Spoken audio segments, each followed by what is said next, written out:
Urdu wise کے معزز دوستوں، میں ہوں محمد شان اور تمام دیکھنے اور سننے والوں کو السلام علیکم۔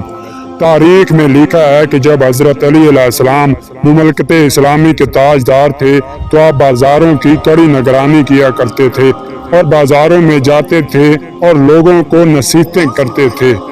ایک دن آپ کھجور فروشوں کے بازار میں گئے۔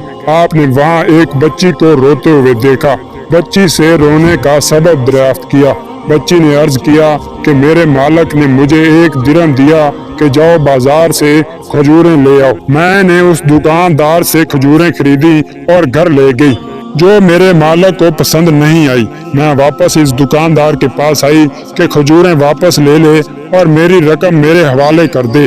امام علیہ السلام نے دکاندار سے فرمایا کہ یہ چھوٹی بچی ہے، یہ کسی کی کنیز ہے، یہ خود مختار نہیں ہے، تم یہ کھجوریں لے لو اور اس کی رقم واپس دے دو۔ دکاندار اپنی جگہ سے اٹھا، اس نے اپنا ہاتھ مولا علی علیہ السلام کے سینہ پر رکھا، آپ کو دکان سے نیچے اتارنا چاہتا تھا۔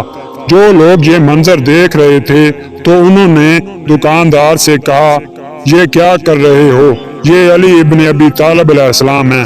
دکاندار کا رنگ زرد ہو گیا۔ اس نے فوراً اس بچی سے کھجوریں لے لی اور پیسے بھی واپس کر دیے۔ پھر اس نے حضرت علی علیہ السلام کی خدمت میں عرض کیا کہ اے امیر المومنین، آپ مجھ سے راضی ہو جائیں اور میری غلطی سے درگزر کر دیں۔ تو آپ علیہ السلام نے فرمایا کہ جو چیز مجھے راضی کر سکتی ہے وہ یہ ہے کہ اپنی روش کی اصلاح کرو اور اس کے ساتھ اخلاق اور ادب کو بھی اپناؤ۔